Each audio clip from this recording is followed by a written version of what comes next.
Marhay na aga everyone! This is Stephanie and today is June 7, 2026 and we are here at Port Clare Monastery, Sorsogon City. Today is the first Sunday of the month and the church honors all June celebrants to be in front for the birthday blessing. Isa sa celebrants ay si Mama. So, after the Mass, we went to Brew & Co.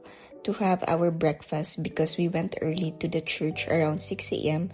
because the Mass starts at exactly 6:30 a.m. We ordered tapsilog, sosilog, and an American platter.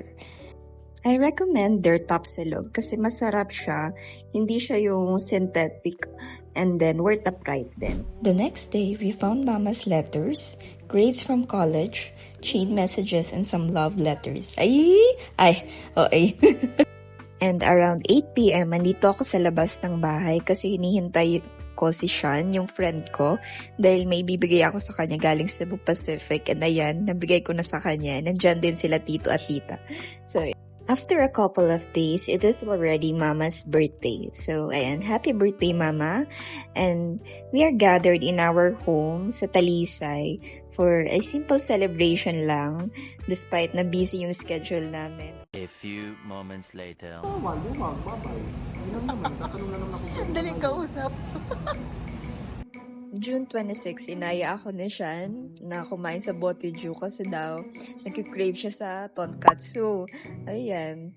Tapos after, pumunta kami ng Sordok kasi getting ready na siya for his OJT sa Naga. Ayan, nagpasama siya sa akin. Makukuha lang naman ng x-ray niya kahapon. Ayan, tapos dito walang signal na malakas kaya naghahanap kami kasi need niya mag-send ng message sa family niya. Kaya ayan, mukha kaming baliw na naghahanap ng signal kung saan-saan na parte ng hospital.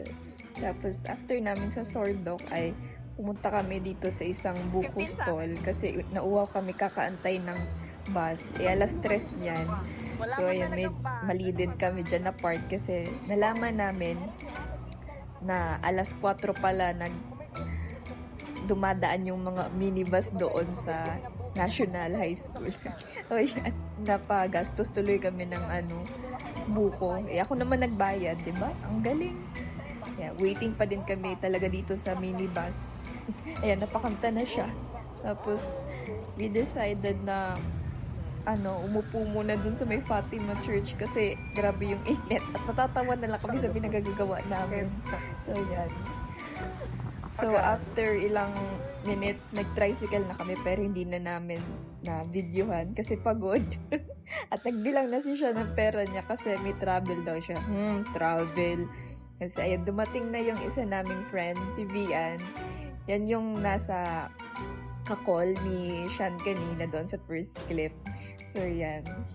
Tapos, kasama niya yung pamangkin niya, si Colleen, and tinanong ko siya kung gusto niya ng donut. Ayan, binigyan ko siya. Tapos yung dalawa, di syempre, nagpasabay din ng donut. Ayan, kakapal ng mga mukha. Ayan, tawang-tawa sila kasi libre yung donut, diba? At this point, gamit namin yung phone ni Vian, yung iPhone 16e niya. Sana all iPhone 16e. Kasi dati noon, kami lang ni siya yung naka-iPhone, kaya ngayon, tinitake advantage namin gamitin yung phone niya hanggang sa full storage siya. After namin maghiwa-hiwalay nila Vian kasi umuwi na si Vian, ayan, si Sean pumunta ng Guess at tiningnan lang naman kung maganda yung mga bags at dahil naka-sale daw. So ayun, napabili siya. Ano ka ngayon? Ubos yung pera mo ng travel. Pero hindi. Sabi ko kasi sa kanya, bibigyan ko siya ng 200 ang bag ko. Kinabukasan naman ay nagkita na naman kami ni Sean kasi nagpa-check up si Mama sa hospital and nagpa-SM muna kami ni Mother kasi magsasnack and then sabi ko lang naman kay Mama ay, alam mo Mama, may sale sa Guess. Pero hindi ko naman sinabi na bibili tayo, diba? Tapos ayun, sinabi ko kay siya na andito kami sa SM kasi siya ay nasa SB.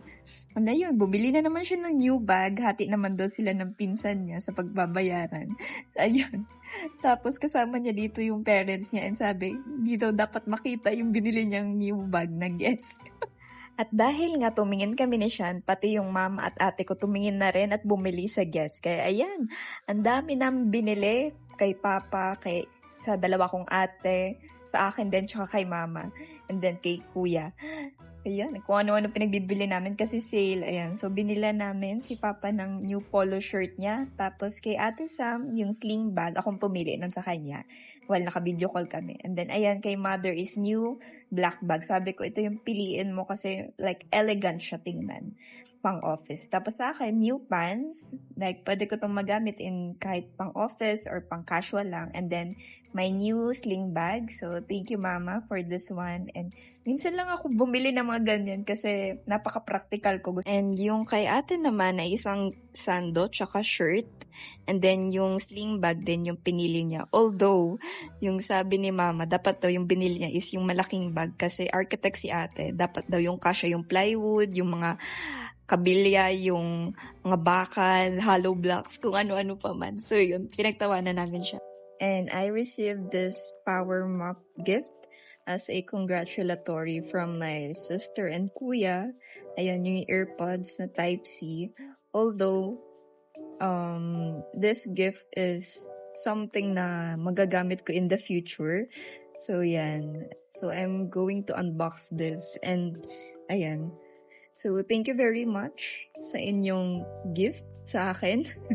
Although, I was not expecting any gift at all talaga. So, yan. Thank you. So, let's unbox this. And that's all for vlog number 6. Bye-bye, guys. And see you in my next vlog.